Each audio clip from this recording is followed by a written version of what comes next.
LEN-VA3TBN. Was that a TBN?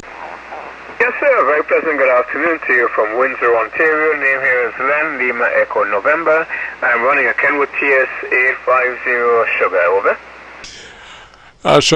Len, why don't you give me your call sign one more time, slowly, phonetically.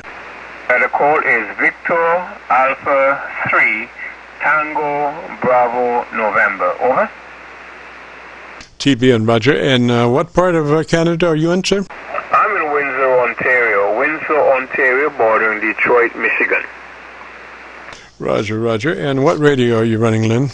I'm running the Kenwood TS-850 Sugar Alpha Tango. Over. TS-850. What was the rest of the nomenclature? TS-850 Sugar with the antenna tuner in it. Roger that. Well, if you'd be interested in our setup procedure, we'll start with engaging a compressor at a 3. It's a token amount. You'll never hear it on the air, but it helps us arrive at our 3 dB dynamic range. Roger? Yeah, the compressor is presently at number 3 at this time. Over. Yes, sir. Now move to your AOC with mic gain in hand.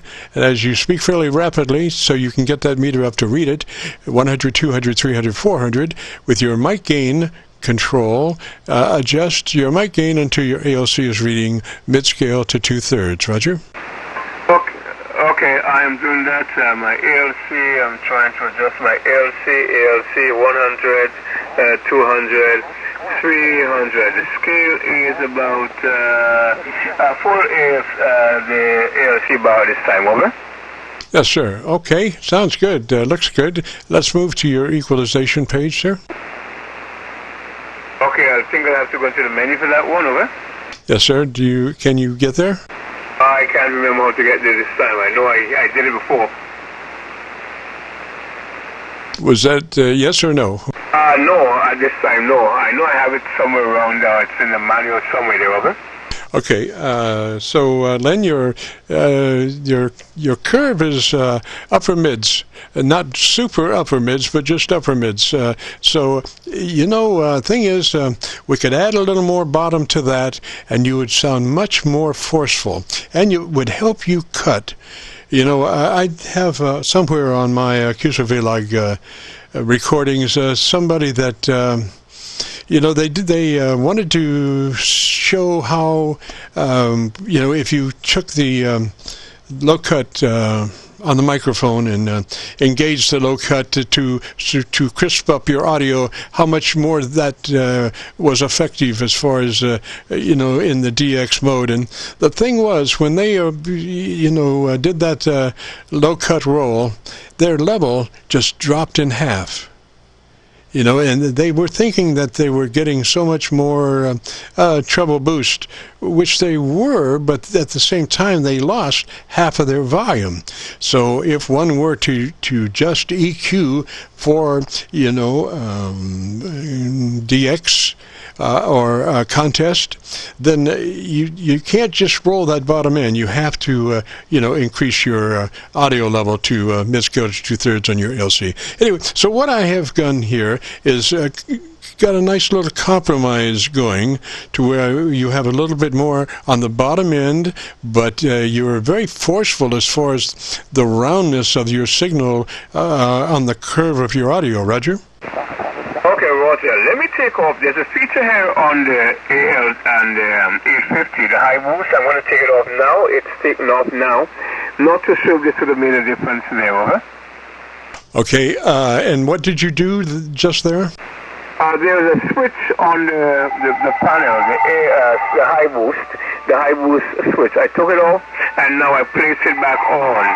This is the 3TBN, over. Roger. Well, Len, would you happen to have a foam windscreen around? The thing is, you're getting some transients going there that are actually competing with your words for intelligibility, and all we want to transmit other words. We don't want any of the mouth noises or anything. So if you happen to have a foam windscreen, that would be just ideal. Roger?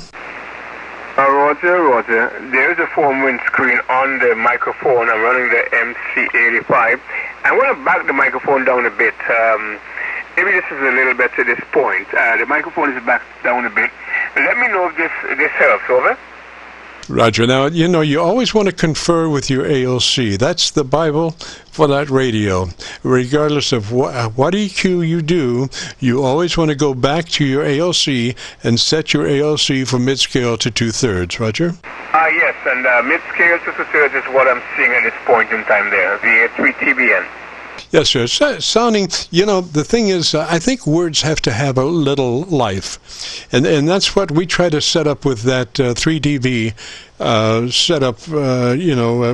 We bring it up from 10 dB, which is no processing, up to 3 dB, which is very fat. Now, if we could continue on to a 2 dB or 1 dB dynamic range, but what happens after 3 dB is you start closing that dynamic range, the words start to blur, and you lose the life of the word, and it becomes more difficult to understand. So we, cut it off at a 3 dB dynamic range, and at that point, we're at 80 to 85% of average peak modulation. Okay, I understand very well. By the way, you're 5 and 9 plus 30 here with me. Very, very strong. I think it was 40 over actually. Very, very strong, and your audio is beautiful. Your audio is beautiful. Let's hope that one of these days I would sound like that. The 3TBN. Roger. Well, it's a matter of getting a hold of your EQ and getting a little more bottom end. The thing is, I don't know what type of equalization you have on that radio. What is that? A 3-band, 8-band, or what? I would believe it's a 3-band EQ, but as soon as I'm through with you, I will go into the menu and see what it has, or I'll pull one of the manuals, either the operation manual or the service manual, and that should give me some more information, over. Yes, sir. Now, you're not running any outboard processing equipment except for the low roll on the microphone, Roger? That is correct. Just the one on the radio, not the one on the microphone, over. Yes, sir. So on your equalizer, what you want to do is make sure that the mid-range EQ is flat. Now, if you have a 3-band, it's just that one mid-range control. Make sure that mid-range control is flat. If you have an 8-band EQ, you want everything from 400 to 1.4K flat. Because the whole idea of your equalizer is balanced top to mid and bottom to mid. And if if the mid isn't flat, then it's so much harder for the top and the bottom to balance. So you want that mid-range, whether it's an 8-band or a 3-band, to be flat. Roger? Roger. Yep. So I'll look into that, and I have made some notes here regarding the equalization. So I would go and do some research as soon as I'm through with you in one of the manuals, and that would be of some great assistance to me. Kilo Fox 3 Delta Juliet. Yes, I think that's a call from the 3TBN. Roger, Len. And the thing is, I can forecast, where your EQ curve is now, and I don't know how much you're boosting in the mid-range, but you are pretty heavy in the mids. I would suggest maybe a +3 bass boost to try to get your curve a little broader. Right now, it's pretty much upper mids, Roger. Okay, yeah, and that's one of the things that I would look for to boost the bass in this system. So that would be one of the things that I would be delighted in having done, over. Yes, sir. Because we want a nice bottom end, but we don't want a real fat bottom end, because there's a thing called phase inversion, which sometimes Mother Nature plays tricks, and instead of bending, everything that we do on ham radio runs by skywave. There's nothing hardly that moves by ground wave. So a skywave at a certain point bends the signal back to Earth. But on Mother Nature's bad day, she doesn't bend it all back at the same place. Sometimes she waits and bends the other half slightly later back down. And what happens is you wind up with a time differential between, the the signal, the audio, and instead of it all coming back in phase, it comes out. Some of it comes out out of phase because it's been a time delay on the balance on the bounce back in. And what happens is that phase cancellation starts at the top end of the audio spectrum and works its way down. So here you have this beautiful balanced audio, and you have this beautiful bass and this beautiful top, and Mother Nature says, nah, and she whacks off all your top end, and so here you have all this bass that no longer has a balanced top end, and you turn out to be kind of really muddy, Roger. Roger. By the way, what are you running there for your exciter over?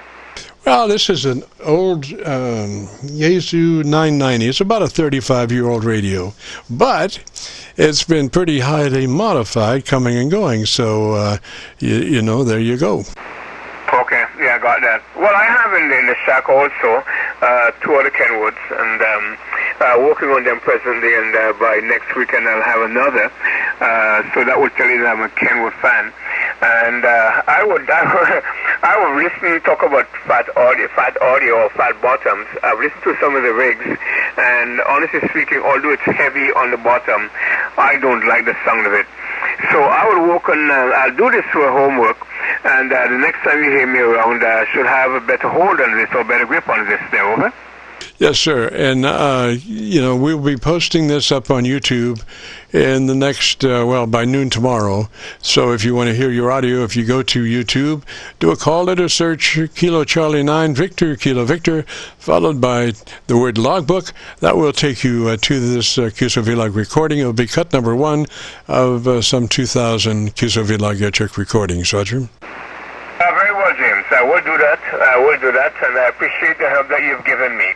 Kilo Charlie 9, Victor Kilo Victor, from Victor Alpha 3 Tango Bravo November. Roger Len 73. And how were you spelling your name there, your Len? How is that spelled? It is spelled L as in Lima, E as in Echo, N as in November. Over.